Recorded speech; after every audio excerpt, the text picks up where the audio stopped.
This is the third in a series of videos in which I'm showing various ways in which this Fluke 9010a system troubleshooter can be used for fault finding on electronic systems.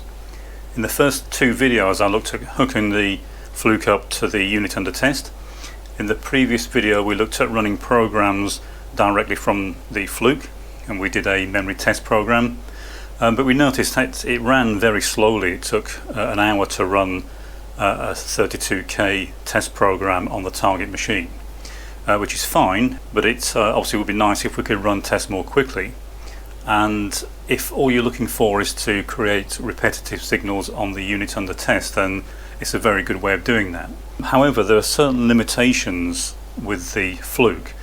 Now, the demonstration board we're using is a Wren executive computer, and it uses a memory banked system, and that's very common on a lot of machines. It uses a Z80 processor, and that has separate in-out instructions rather than mapping in-out devices directly into the usual memory space. But the Fluke can support many different processor types, so in these videos I don't really want to get too bogged down with the specifics of the Z80. Suffice to say that it is very capable with lots of different types of processors. However, when you get into more complex machines, then you do run into certain issues when trying to use the Fluke programs and run them directly from the Fluke itself.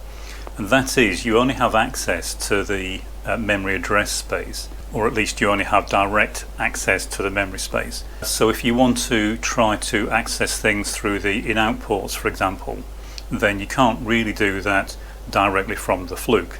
However, you can use another method, which is what I want to show in this video, and rather than running the programs directly from the Fluke, what you can do is you can download them into the target machine and run them from the target machine memory, and that will give you the ability to run any instruction that the target machine processor can run. So that's what I'm going to describe here. Again, although this is a Z80, this applies equally to any processor type. The main thing is to make sure that you have some working RAM in the target machine, so you'd first use the Fluke to do some testing on the RAM, which we have done already. If you intend to take this approach, then you do of course need to know how to program the target machine, and in particular you really need to use assembly language to do that. And you can compile the programs directly using machine code, or you can use assembly and a compiler. It's entirely up to you as to what you prefer. I normally use just instructions and type them in directly in hex. But what I'll do for this video, just to try and clarify things a little bit, is to use assembly, and then we'll look at the resulting code. We'll enter that using the Fluke, and then we'll run it on the target machine. As I said, I'll show a very simple example here. In fact, what I'll do is the exact same example program that I used from the Fluke, except written in machine language for the Z80, and we'll send that up to the target machine, and we'll see if it executes in the same way. So you begin by hooking up the machine in exactly the same way. So I've got the Fluke hooked up, I've got it connected through the Z80 pod to the Wren. I'll now power up the Wren. So the Wren is powered up, although of course it's not running because we have the Fluke plugged in replace of the Z80 on the target board. So I'll run the UUT. Notice here it's asking for an address when we select the run UUT function, and what it's asking for is the address of the first instruction that it should run, and it does vary from processor to processor and system to system, but for the Z80 it's generally just 4 zeros. I have programmed that as the default address, but otherwise you can explicitly type in the address that you want it to run from. I'll press enter, and the Wren has now booted up, so the Wren's running. It's best to do that if you can, so if the machine you're working on is running to that extent, it's best to do that before you proceed, simply to make sure that any housekeeping that the machine is capable of doing is completed before you try your fault finding programs. Okay, so once you have the system up and running as far as it will go, the next thing to determine is what code you actually intend to run on it. So what I've done over the years is collect a series of test programs, and what you can do is send these programs up to the unit under test and execute them directly on the target machine. So I normally write them in machine code. What I've done here is put together a very simple test program. This is effectively exactly the same program that we used in the previous video that we typed into the Fluke. Of course, we used the Fluke instructions previously, but this particular version is of course for the Z80, but you would just create them for whatever the target processor is. What I did with this, rather than going through and manually converting this into machine instructions, is I run it through a compiler, and what I ended up with is the compiled version, or at least this is the list file for the compiled version. And what we want to send up to the target machine are these hex numbers. So we'll do them in order, and we're just going to use the write function on the Fluke. We're going to send them up to the unit under test in order, so it will be 3E followed by FF 21 00 40, etc. And so the way I will do that is to just hit write, and what I can now do is enter the target address. Now, if you recall, the system RAM on this machine that we're fault finding on starts at F000, but I'm not going to use that. I'm going to make the assumption that's not working, just to show a bit more of the flexibility of the Fluke. It may be that your main system RAM isn't working, and that's what you want to test. So as long as you have some working RAM on the system, you can use that. The Z80 doesn't really care where the RAM is and what sort of RAM it is, as long as it can access and load instructions from it. If you recall from the previous video, we have some working video RAM. That's the character RAM space that runs from 4000 upwards. So I'm going to use part of that. So I'm going to start the program at 5000 hex. Now when you write these, it's best to write them in relocatable code. I haven't done that here, so I will need to modify this line to point to this address. But other than that, I can just enter it exactly as it is here. But the addresses will start at 5000 hex and work upwards incrementally. And that will put this program into the video RAM. But it doesn't matter, as I said, as long as the Z80 can access it on the bank that it's currently selected, then it will run. So we'll start by entering the first address, which is 5000. We then enter the first value, which is 3E. Press enter, and that's that one done. If we want to check it, we can read address 5000, and of course we can see that we've changed that address to the correct value. I'll go through the rest and enter the rest of the program, and then we'll have a look and see if we can actually run it on the target machine.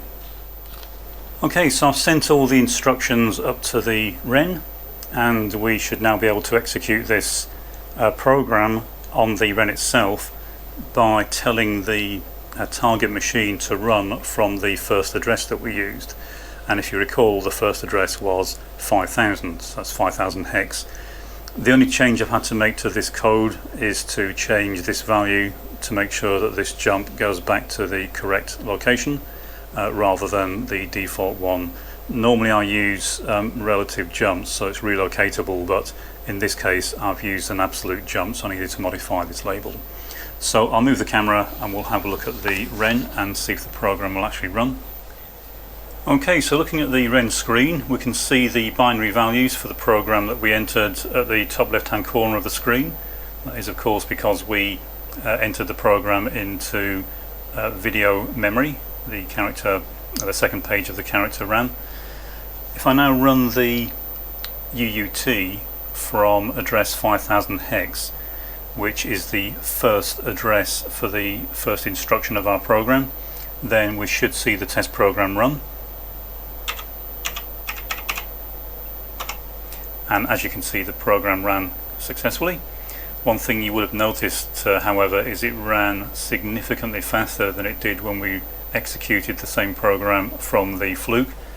It's several hundred times at least faster running from the unit under test, which is one of the advantages if you're doing long tests. But this, as you can see, is a very powerful technique. We're not limited to just testing the video RAM. We can test anything on the board. We can essentially run any code and test that the host machine is capable of running. So in other words, any instruction that the host processor can execute, we can of course execute in our test programs. That includes in-out instructions, so we can access the keyboard controller, floppy disk controller, sound card, CRT controller, serial port. Basically anything on the target board we can now run tests on, and it's relatively straightforward to write the test programs and send them up to the target machine. So we'll look back at the Fluke because there are some ways we can improve this process even further. Okay, so as you can see, I ran the unit under test from 5000 hex, which is where the test code was sent to. That, as I say, could have been sent to any part of the RAM space. And the code that I sent was the very simple test program. The problem, of course, is this is now not in the Fluke, and if we need to reboot the target machine for any reason, then we would have to re-enter this. Now, it doesn't take very long. It probably only took a minute and a half to enter this. But even so, it's fairly tedious, and especially if you've got some fairly complex programs, you don't want to enter them more than once. So the best technique to use is, of course, to use a program. There's nothing you can do on the keyboard, generally speaking, that you can't save into a program. So all you would do is generate the program, give it a number, so we'll call this program 1. The program's created, and all we would do then is exactly the same steps that we did when I sent these down to the target machine. So in other words, we would write the first address, and that should be 3E, and then the second address should be FF. And so what we have now is the program, or at least the first 2 lines of the program, and you would go through and do that with the rest of the instructions. Once you've finished that, you then have the program saved in the Fluke memory. If you've got a serial card, you could then send that to your PC, and that's how I tend to use it. I've got a whole library of these test functions for different processor types. So what I generally do is hook up the Fluke to the target machine, upload the particular test programs I want to run, and then I'll send those through to the target machine. You could of course use the tape drive if you have any tapes. Incidentally, if anyone has any tapes they want to sell, I am looking for some. I'm constantly in need of additional tapes. It's a very convenient way of storing these programs. Now there's one thing that you can add to this which does make life a bit easier. It doesn't save a great deal of time, but it does save a bit of time, and that is of course, as I say, any key you can press on here you can put into a program. So if I create program 2, for example, then we have program 2 created, and what I can do of course is at the end of any programs such as this, I can add the run command. So in this case, if we add the run command, then that would allow me to run the program, and then when I run the program it would automatically run the test code at the same time. So in other words, I would run the test program, and once all the data for the test program had been sent to the target machine, it would then go ahead and run the target machine. You're still free then to stop the target if you want to and run it manually. That's one of the nice things with the Fluke. It's not an all or nothing. You can sort of mix and match the way that you're using it. So what I have now is program 2 will allow me to rerun that test. So all I need to do now is execute program, and then you can simply put the program number in that you want to run, and then it will run the test program. And of course you can call one program from another. So if you want to have multiple tests, you can simply have all the tests laid out and then create another test program that calls them in sequence. And again, you can loop round, you can do that continuously, repeat, loop, whatever you want. So it's a very powerful method of fault finding. As you can see, it's very straightforward, and once you've created your target programs, you can reuse them as often as you want, and it does give you an extremely powerful fault finding tool. So the Fluke, in combination with the test programs, is a very useful method of fault finding, and that is the mode in which I use it most. It's as I say, very powerful, and it can save you a huge amount of head scratching when you want to do specific testing on a particular machine. I also tend to use this method when I've repaired machines to do stress testing and burn-ins. So I'll leave certain tests running in loop for extended periods. So if I think there's a potentially weak part of the system, such as memory, then I'll leave a memory test program running, and the Fluke will then detect any faults during that test.